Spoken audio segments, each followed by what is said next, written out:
Michael Cole is a beauty business industry leader and co-founded the Summit Salon Business Center, which builds independent hairdressers and salons all over the country. Today, we're going to pick up our conversation we were having about Gen Z, rising stylists, but this time we're going to come from the salon owner's perspective and hear what Michael Cole has to say about that. Welcome back to the Hairdresser Strong Show. I am your host, Robert Hughes, and today I'm with Michael Cole. How are you doing today, Michael? Very good, my friend. Thanks for having me back. I like geeking out with you. Absolutely. Well, just to just jump right in here. Last time we talked, you gave us a little bit of insight about who you are and like what your story is. So if anybody did not watch or listen to that and they're not familiar with Michael Cole, I encourage you to go back and watch or listen to that episode, and it really lays the groundwork for this conversation. So we were talking about the fact that rising stylists they're bringing to the table a whole new ball game. The schools are adjusting the way they're teaching to adapt to a new environment. A big part of what you were saying before is that these young people seem to have tools at their or not seem they have tools at their disposal that they can use to help build their business in a new way that is more efficient and faster. Now, and that is through the use of social media, essentially, and digital forms of other digital forms of marketing. Now, we you mentioned talking about how like some of the ways that salon owners are asking their student or their rising stylists to build are kind of outdated and being called into question. And I thought that was a good place to start, is thinking about the practices and the way we address hiring and training stylists, and some of the big pain points that salon owners have told me is that they feel like the rising stylists come in asking for a lot. Like they want to go on the floor really quickly. They want to be paid a much higher wage while they're like in their beginning part. A lot of them don't even want to do any sort of assisting or apprenticing. And the salon owners are saying, look, how do I know like you're not going to mess up on a client and give me a bad Google review? I put my house up for this loan to buy this place. I got family, I got people relying on me, and I can't afford to just be putting on anybody who thinks they're hot shit because they got a nice Instagram. How do I know that what they, someone might show a really cool picture of green hair, but it was supposed to be blonde, but on Instagram it looked like, I don't even know if like what they're putting on social media is just so staged that it's not indicative of how they're going to perform when a new client walks in the door asking them to recreate this image or whatever. So could you I just set it up with a lot, but maybe you could talk on that a little bit. Sure, I'd be more than happy to. And again, my heart goes out to a salon owner that's been in the game for a while and has leveraged the farm to, have a business and build a brand. And, I call them warriors because they've been hell and back a few times and lived to tell about it. So they they didn't come down with yesterday's rain. Uh, Having said that, when I can tell you, when I begin working with any salon, I tell them I love you too much to at least not do a little bit of due diligence on you to kind of see where you fit in the grand scheme of things as it relates to now. Because what was very, very, very relevant a couple of years ago may be less relevant today. And some might even say it's more irrelevant. So I start with, and there's good, bad, or indifferent, I can check out a salon before I begin to chat with an owner without going in and visiting a salon, just by hanging out in their digital space. So I might start with Googling not the salon's name, but whatever, top salons, best salons, salons in this city to just see where they kind of fall in, where they come up in Google. It tells me a lot about what their understanding is to, because that place, that is location today. We've heard it forever. What's the secret? Location, location, location. And now there's two locations. It's where's your brick and mortar, and then where do you live on Google? So that'll tell me something. Um, the closer to the top or page one they are, boy, that tells me a lot that somebody's been understands SEO. Then I will go get eventually to the page itself, the Google Your Business page, and I'll crawl just that page just to see how many of the Google features they're taking advantage of to kind of create a brand, because today that is the first touch point a lot of times for a searcher that's searching, and depending on the experience the searcher has just on the Google Your Business, that can determine you know if they're going to give you a shot or not. That tells me something. I'll go to the website and kind of crawl the website and see how linked it is to a Google page and what my experience is on their site. Usually either on Google or the site, I'll look for their social space and see where that is, and see not only the places they have on social and how they're branding their page, and if their people it creates content and it's being posted on the salon page, to get to a service provider's page to see all of that tells me something. It basically says who's who in the crew.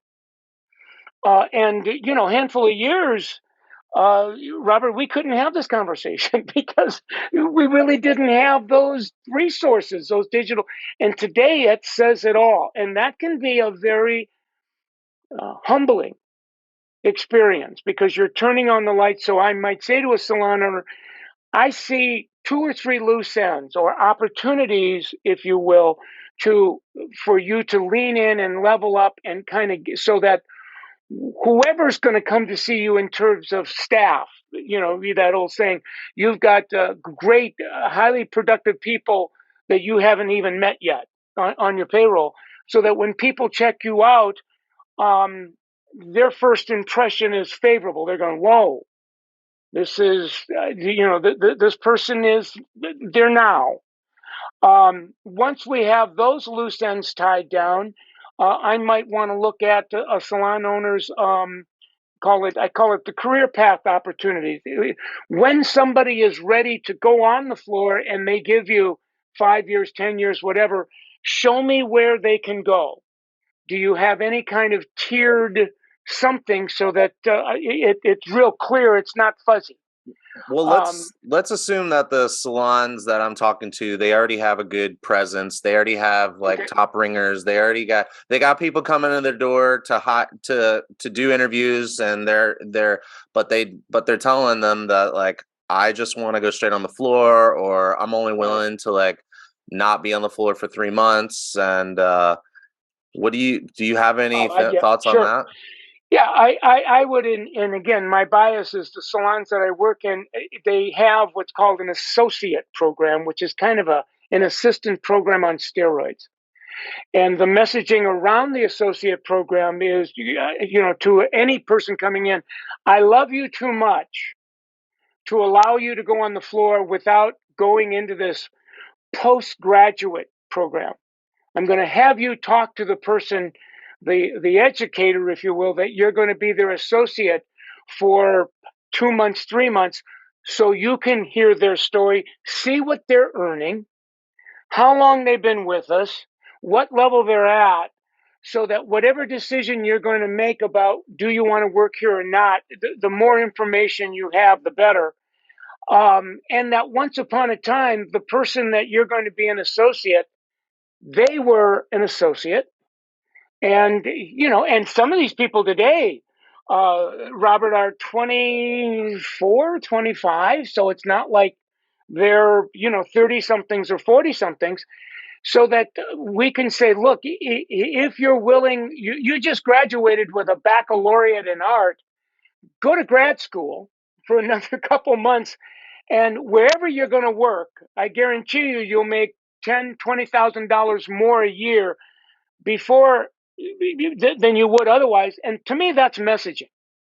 That's a value proposition. So And it's if I, mostly in like how you deliver how you yeah, sell your space, how you sell the process.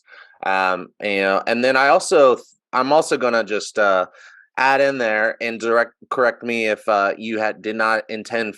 Like I surmised from what you were saying that don't give in like to something that doesn't necessarily fit your business or your brand. If you because you're not saying like, oh, these kids, like you're not gonna get them hired, you're not gonna hire them, and you're not gonna get them in working for you if you know demand that they do some sort of training. And we're not talking about time based versus uh project based or whatever, however you want to call it, because there's a lot of people that argue, oh, you can't say 6 months or you can't say 1 year. You should promote people as they rise. Sure, let's just say that's what we're saying here. So we're saying that, hey, we're gonna bring you in, we're gonna build you up and put you through this graduate program, and then when you're ready, when we see you're ready and you're ready, then we jointly will transition you onto the floor.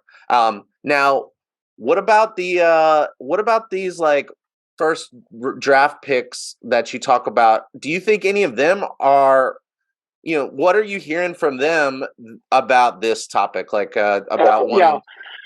Well, there's another piece that I want to put in there that really kind of takes all the opinion out of it, and that is when anyone's, and yeah, number one draft picks, they come in the same way anybody else comes in.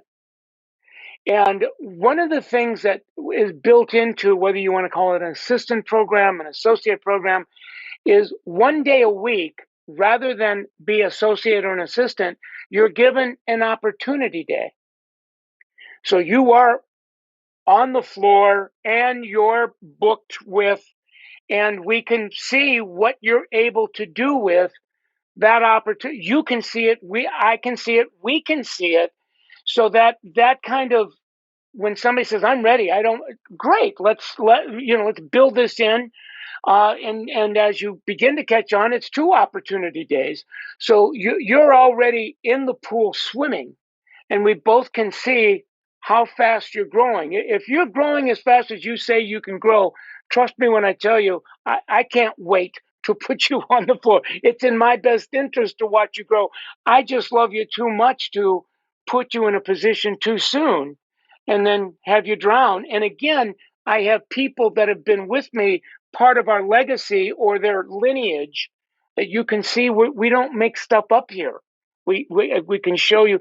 And typically, if it's done right and there's a mutual regard and trust, they'll say, okay, I'll give you whatever you need in terms of time to show me that I just want to be. I would love to be in a place that's more, better, faster than the place I would have been in otherwise. And saying, well, if you bring willingness, that's the only thing we can't give you is your willingness. So I like this because you know, there's options for ways to rethink how people traditionally moved onto the floor, but the reality is, uh, I I think we should not be in a rush. And the old adage of you should always be hiring, that maybe that Oh, makes a lot of more well, sense. yeah. We always, what I would say to any salon owner is have a couple of associates in the hopper, have a couple of whatever you want to call your entry level, your one, your two, your uh, stylist, designer, whatever, so that not if, but when people leave unannounced, that you're in a much better position to take the licking and keep on ticking. You have a resiliency and a bounce back. You try to create a value proposition that compel people to stay, but you're going to have the best of value propositions, and people are entrepreneurial. They're going to leave, and so when they leave, try not to take it as personal. And really, the strategic model is higher stability so you can take the licking and tick, and higher resiliency so you can get back to where you were before they went away. And the salons that kind of accept that model, there's many, when I say many, there's a number of times I'm in a salon and I'll look at someone's income statement and say, I can't tell by looking at your income statement that last year you lost two hitters. So Yeah, I mean, so I that's get good. there's the emotional charge, and I get the story, but Right. I can't tell by looking that you lost two people that in excess were generating six figures a year in productivity. Right. Yeah, I think I love this. I think, and I know that you got a tight schedule today, so I think this is a great place to wrap it up. And I would love to talk more on this topic because there's other pain points from salon owners, and I think it'd be really cool to kind of expand on this a little more. But I think this was good. I think we got a couple of really valuable pieces of information that the listeners and the viewers can go back into their salons or back into their schools to think about. So thank you so much again for coming on the show, Michael. Thank you very much for having me. Anytime. I love these conversations. Awesome. All right. Well, until next time, I'll take care and see you later. All right.